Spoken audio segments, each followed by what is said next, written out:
नमस्कार दोस्तों, Bodhi थिंकस्पायर YouTube channel में आपका दिल से स्वागत है। दोस्तों, खुशी और दुखी इंसान के अंदर ही रहती है, लेकिन एक इंसान इसे बाहरी दुनिया में खोजता है, दूसरे इंसान में, किसी और के जीवन में या अपने भविष्य में। वह उस खुशी को पाने के लिए जीवन भर भटकता रहता है, लेकिन वह खुशी उसे बाहर नहीं मिलती। खुशी इंसान के अंदर छिपी होती है। आप जीवन में जो कुछ भी चाहते हैं, उस चीज को प्राप्त करना। यदि आप प्रयास नहीं करते हैं, तो यदि आपको वह चीज नहीं मिलती है और यदि आप उसे खो देते हैं, तो आपको रोने और पछताने का कोई अधिकार नहीं है। यह जीवन आपका है। यहां आप जो भी चाहते हैं, उसके लिए आपको खुद ही लड़ना होगा। लोग हमेशा दूसरों को दोष देते हैं कि उनकी वजह से मेरा जीवन बर्बाद हो गया या मेरी परिस्थितियों के कारण मैं जीवन में जो चाहता था वह नहीं पा सका। इसलिए न तो परिस्थितियों को दोष दें, न ही लोगों को। यदि आप जो चाहते हैं वह नहीं मिल पाता है, यह पूरी तरह से आपकी जिम्मेदारी है, किसी और की नहीं। चलिए, आप जीवन में जो कुछ भी हासिल करना चाहते हैं, खुद को उसके लायक बनाएं और योग्य बनने के लिए खुद पर मेहनत करना कभी न छोड़ें। मित्रों, अच्छे कर्म करो, फल की चिंता मत करो। आइए इस कहानी के माध्यम से इसका अर्थ समझते हैं। यह बहुत पुरानी कहानी है। एक राज्य में आदित्य नाम का एक राजा रहता था। राजा आदित्य बहुत धार्मिक व्यक्ति थे। राजा की एक बहुत ही संस्कारी रानी थी, जिसका नाम शकुंतला देवी था। वे दोनों पति पत्नी थे और भगवान ब्रह्मा के महान भक्त थे। मंदिर जाकर भगवान ब्रह्मा की पूजा करना उनकी दिनचर्या थी। राजा आदित्य अपना राज्य धार्मिक रीति से चला रहे थे। उसके राज्य में कोई भी दुखी नहीं था। सभी लोग खुशी और खुशी से भरे हुए थे। चारों ओर खुशियां थीं। कई वर्ष बीत गए, लेकिन राजा के घर में कोई बच्चा पैदा नहीं हुआ। राजा बूढ़ा हो रहा था, परंतु उसके घर में अभी तक कोई बच्चा पैदा नहीं हुआ था। एक दिन राजा सुबह अपनी पत्नी के साथ मंदिर जा रहा था। जब वे वहां से गुजर रहे थे, दो पति पत्नी अपनी छोटी सी दुकान में फूल बेच रहे थे। वे एक ही राज्य से थे। जब उन्होंने राजा को सामने से आते देखा, दोनों पति पत्नी मुंह फेर कर खड़े हो गए। उनका व्यवहार देखकर राजा आदित्य को यह पसंद नहीं आया। राजा भगवान ब्रह्मा की पूजा करने के लिए मंदिर जा रहे थे, इसलिए उन्होंने उनसे कुछ नहीं कहा। परंतु जब वह महल में पहुंचा, उसने एक सैनिक को बुलाया और कहा, जाओ और फूल बेचने वाले को बुलाओ, मैं उससे बात करना चाहता हूं। सिपाही तुरंत फूल विक्रेता के घर गया, जिसने राजा को देखकर अपना चेहरा घुमा लिया। सिपाही ने उस व्यक्ति को सारी बात बताई और कहा कि राजा तुम्हें अपने दरबार में बुला रहे हैं। आदमी ने मन में सोचा कि यह राजा का आदेश है, इसे नजरअंदाज नहीं किया जा सकता, मुझे कोर्ट जाना होगा। फूल बेचने वाला सिपाही के साथ राजा के दरबार में गया। जब वे राजा के दरबार में पहुंचे, उस आदमी ने राजा का स्वागत किया। राजा ने कहा, मुझे एक बात बताओ, आज सुबह जब मैं ब्रह्मा जी के मंदिर जा रहा था, तुम दोनों पति पत्नी अपने चेहरे जब उन्होंने मुझे देखा, ऐसा क्यों है? उस आदमी ने बड़ी नम्रता से कहा, राजा, भले ही आप मुझे मौत की सजा दें, मुझे कोई आपत्ति नहीं है, लेकिन मैं केवल सच बोलूंगा। राजा, आपके यहां बड़े बड़े विद्वान और पंडित हैं। अगर मैं कुछ गलत कहता हूं तो आप उनसे पूछें। जो कोई प्रातःकाल तेरा मुख देख ले, उसका सारा दिन नष्ट हो जाता है, क्योंकि तू निसंतान राजा है। इसीलिए जब मैंने तुम्हें देखा तो मुंह फेर लिया। यह सुनकर राजा आदित्य को बहुत आश्चर्य हुआ। उसने मन में सोचा, यह आदमी बिल्कुल सही है। यदि किसी नगर के राजा का यहां पुत्र न हो तो यह अच्छा नहीं है। राजा ने उस आदमी को उसके घर भेजा और मन ही मन सोचा कि अब मुझे भगवान ब्रह्मा के पास जाना चाहिए और पुत्र प्राप्ति का यज्ञ करना चाहिए। यह सोचकर राजा अपने महल में गया और अपनी रानी से कहा, हमारे शहर के लोग हमारा चेहरा भी देखना पसंद नहीं करते, क्योंकि हम निसंतान हैं।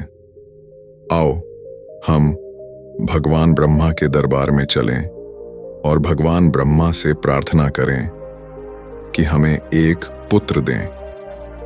यह सोचकर राजा आदित्य और उनकी रानी शकुंतला भगवान ब्रह्मा के मंदिर गए और वहां जाकर भगवान ब्रह्मा को प्रणाम किया और पुत्र प्राप्ति हेतु यज्ञ किया। उन्होंने बड़े उत्साह से यज्ञ किया। यज्ञ पूरा होने के बाद वे दोनों महल में लौट आए। बहुत दिन हो गए, परंतु फिर भी राजा रानी को पुत्र की प्राप्ति नहीं हुई। यज्ञ करने के बाद भी उनके संतान नहीं हुई। राजा का पुत्र प्राप्ति का यज्ञ भी असफल रहा। यहां जो पुजारी यज्ञ कर रहा था वह सोचने लगा, मैंने अब तक जितने भी यज्ञ किए हैं, मेरा कोई भी यज्ञ सफल नहीं हुआ है। ऐसा लगता है कि राजा का भाग्य खराब है।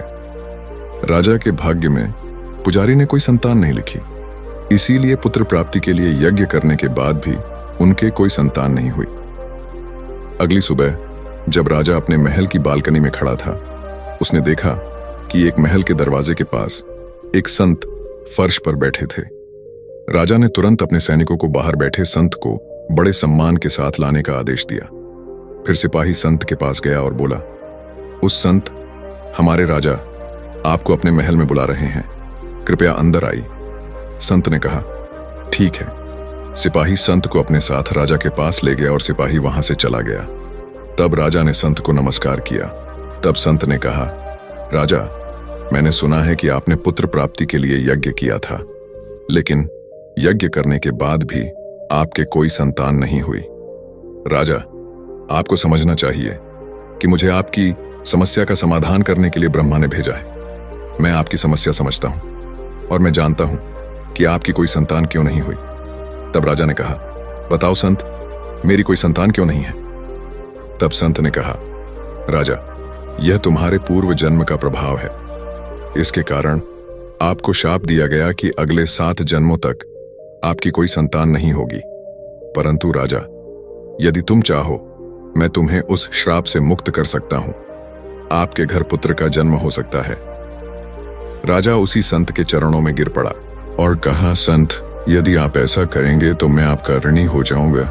फिर संत ने अपने थैले से कुछ चावल निकाले और राजा को दिए और कहा, राजा, आप चावल की दलिया खाओ और पति पत्नी दोनों खाएं। 3 महीने के बाद आपके अवश्य बच्चे होंगे। लेकिन एक बात हमेशा याद रखना कि इस बेटे की उम्र केवल 21 साल होगी। जिस दिन आपका पुत्र 21 वर्ष का होगा, उसी दिन उसकी मृत्यु हो जाएगी। यह सुनकर राजा बड़े सोच में पड़ गया। वह सोचने लगा, 21 साल होने दो, कम से कम निसंतान होने का अभिशाप तो खत्म हो जाएगा। राजा ने कहा, चाहे कुछ भी हो हे संत, कृपया मुझे एक पुत्र दीजिए, क्योंकि एक अच्छा इंसान कम समय में बहुत कुछ कर जाता है। जीवन छोटा हो सकता है, लेकिन इसे अच्छे कर्मों से भरा होना चाहिए। संत ने कहा, ठीक है महाराज, तुम्हें पुत्र अवश्य होगा। फिर राजा ने राजा को चावल का एक थैला दिया और वहां से चला गया। राजा ने अपने राज पुरोहित और रानी को सूचित किया कि बहुत जल्द हमारे घर में एक पुत्र का जन्म होगा। राजा और उसकी पत्नी ने चावल का दलिया खाया।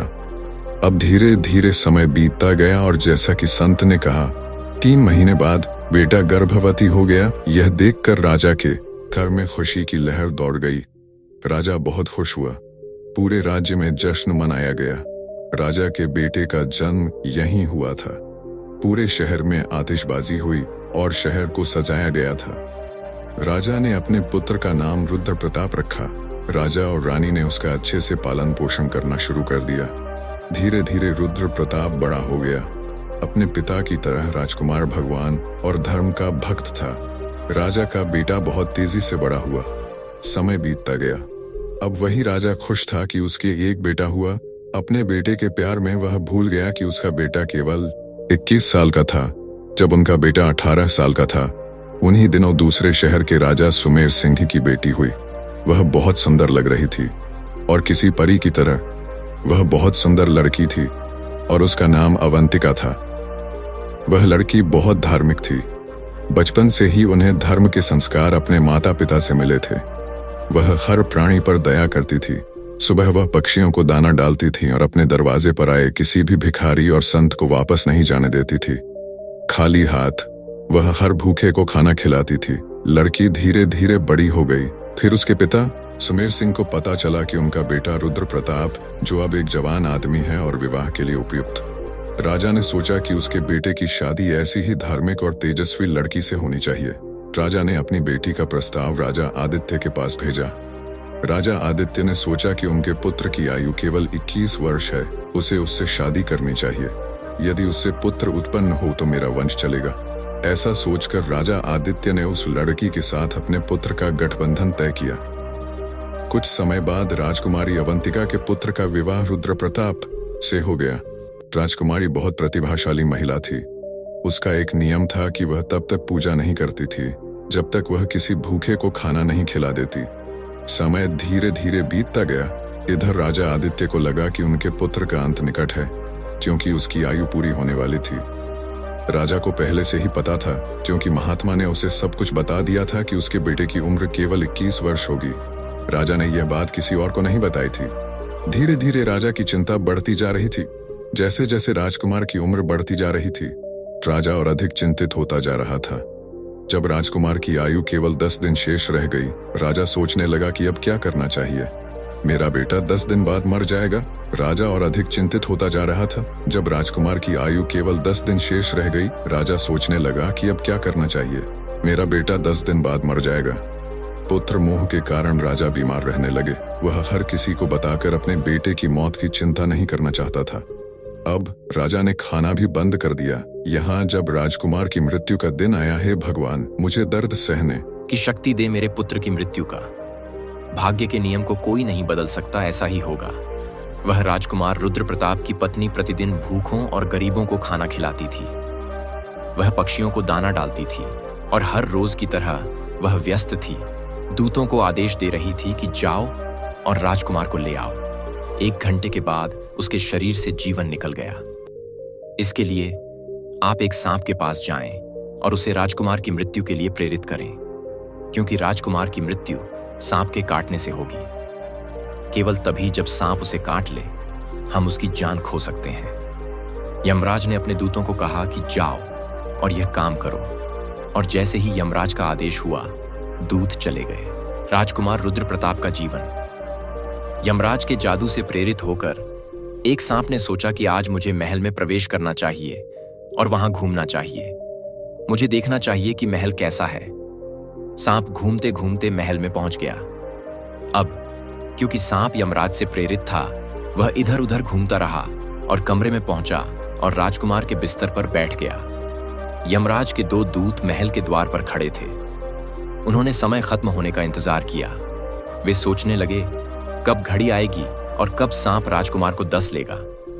फिर हम उसके प्राण ले लेंगे और यमलोक जाएंगे।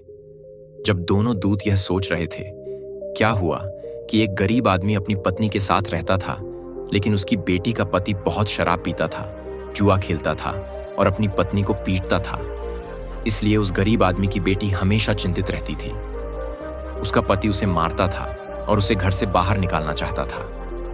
जब उस गरीब पति की बेटी कुछ समय तक अपने पति के साथ रही, वह गर्भवती हो गई। एक दिन वह थक गई और उसने फैसला किया कि वह अब अपने पति के घर नहीं जाएगी।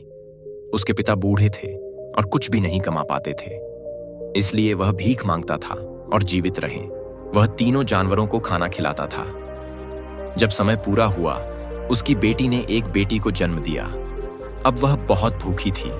उसे भोजन की आवश्यकता थी, क्योंकि गर्भावस्था के दौरान भूख बहुत तेज होती है।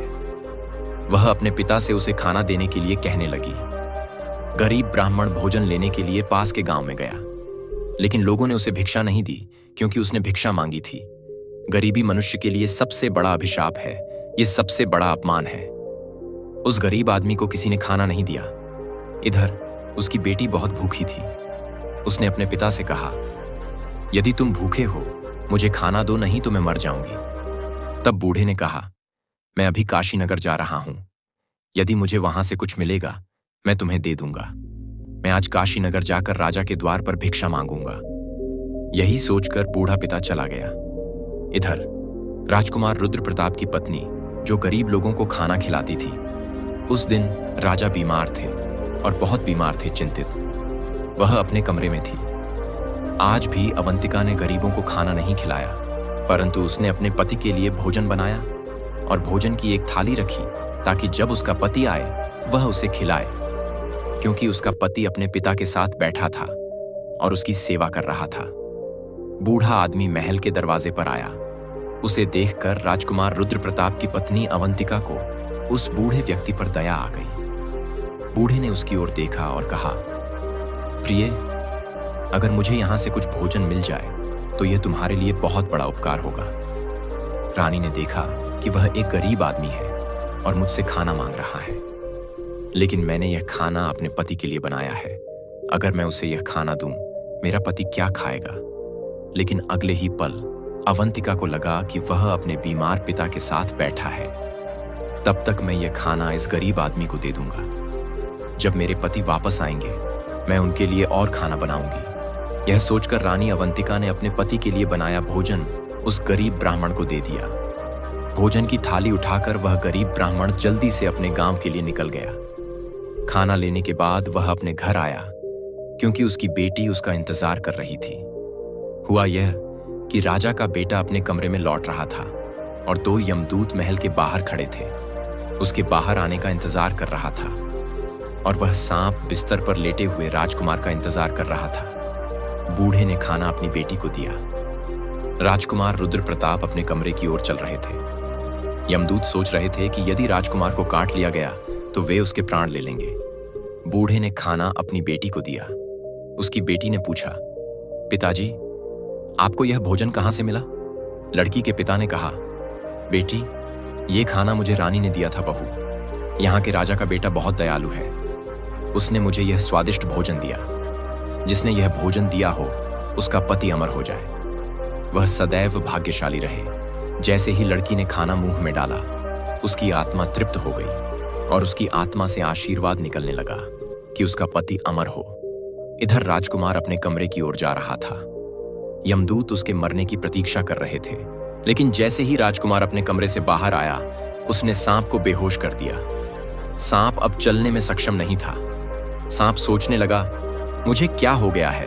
मैं तो राजकुमार को काटने ही आया था, लेकिन अब मैं चल नहीं पा रहा हूं। क्या हो रहा है?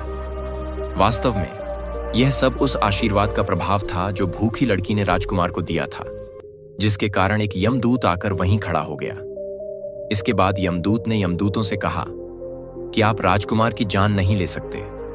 उन्होंने कहा कि जब किसी को शाप दिया जा सकता है तो आशीर्वाद भी दिया जा सकता है। राजकुमार और सांप के बीच आशीर्वाद के रूप में यमदूत वहां आकर खड़े हो गए। उन्होंने यमदूत से कहा कि वापस जाओ और हमें अपना काम करने दो, हम उसकी जान ले लेंगे। यमदूत ने कहा कि नहीं, ऐसा कभी नहीं होगा। ऐसा नहीं हो सकता, क्योंकि स्वयं भगवान ब्रह्मा ने मुझे भेजा है। अब दोनों के बीच बहस होने लगी। यमदूत की शक्ति ने यमदूत को राजकुमार की जान लेने से रोक दिया। यमदूत ने कहा कि तुम खाली हाथ क्यों? यमदूत ने कहा, राजकुमार के प्राण लेने गए थे, लेकिन एक यमदूत आकर वहीं खड़े हो गए और हम उससे लड़ नहीं सका। यमदूत ने कहा कि महान शक्ति अर्थात यमदूत क्या है? यमदूत ने कहा कि रहने दो, मुझे उसके प्राण लेने के लिए पृथ्वी पर जाना होगा। और तब यमदूत पृथ्वी पर गए और राजा के महल में प्रकट हुए। यमदूत राजकुमार को मारने ही वाले थे। जब यमदूत आए, वहां प्रकट हुए और उसे रोका। यमदूत ने कहा कि वह कौन सी महान शक्ति है जो यमदूत है। यमदूत ने कहा कि राजकुमार मर जाएगा और फिर और राजकुमार मर जाएगा और राजकुमार मर जाएगा और राजकुमार मर जाएगा। और राजकुमार यह सुनकर यमराज ने राजकुमार को 120 वर्ष का कर दिया। इसके बाद यमराज यमलोक लौट गए और इस प्रकार किसी भूखे को भोजन देने से राजा के पुत्र की आयु बढ़ गई और मृत्यु भी टल गई। इसके बाद राजा आदित्य और उनका परिवार खुशी खुशी अपना जीवन व्यतीत करने लगा। कहा जाता है कि भोजन सबसे बड़ा उपहार है। भूखे मनुष्य को दिया गया भोजन एक महान यज्ञ के समान है। तो दोस्तों, आपको यह कैसा लगी? यह कहानी हमें टिप्पणी अनुभाग में अवश्य बताएं। और अगर आपको यह पसंद आया तो इस चैनल को सब्सक्राइब करें। तो चलिए मिलते हैं ऐसी ही एक नई कहानी में। तब तक अपना ख्याल रखें। धन्यवाद और नमोः बुद्धाय।